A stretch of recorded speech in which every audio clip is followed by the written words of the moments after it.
Hey, this is Blake with Tennessee Mountain Farm, and this is my normal setup for the last year.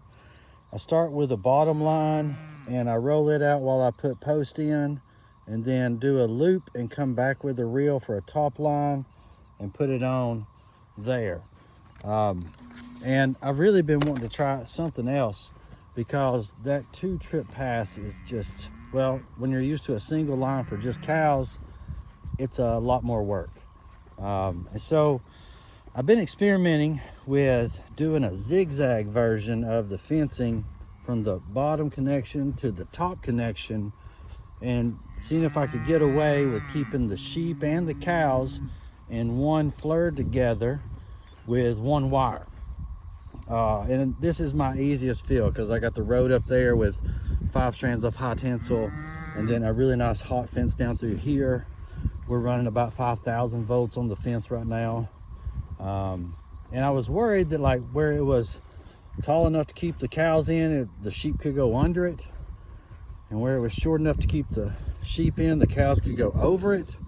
But so far, I've got them in the paddock with just this setup going down through there. If you can see, it goes through the top and then the bottom and then the top and then the bottom, and just zigzags out through there. Hey, baby calves.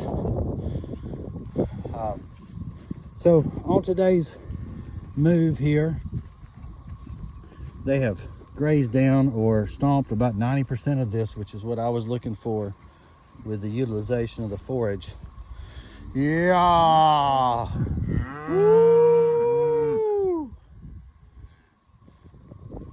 And here it is, about 1:30, almost 2 o'clock in the afternoon. Gonna do this move. Look, I got 2 little more calves out there that look fairly new.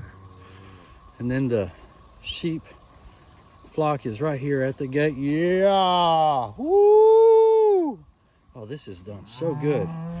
They just got released on this paddock yesterday at about 1 o'clock, about 24 hours on here.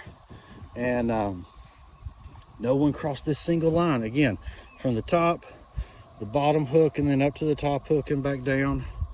It just zigzags up and down out through there.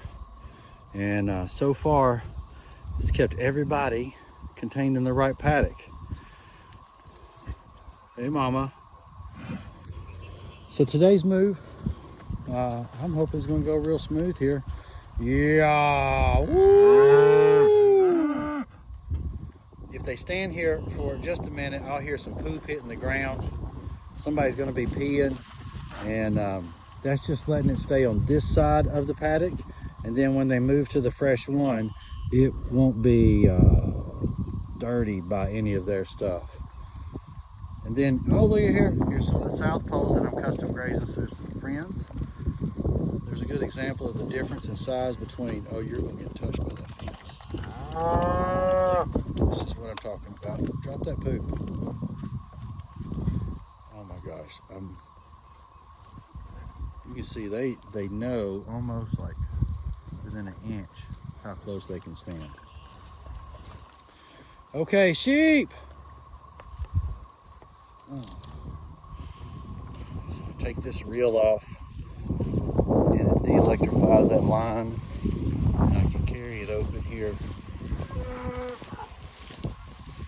And I like to stretch it back just a little tight before I set it down.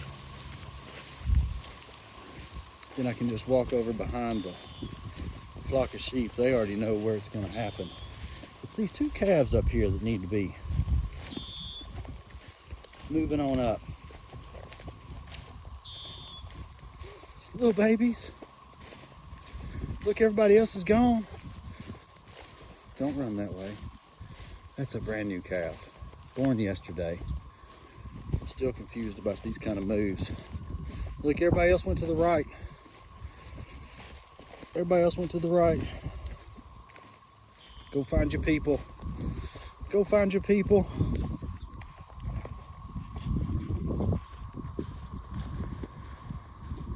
Oh my gosh, I'm gonna run right into that electric fence. And under it.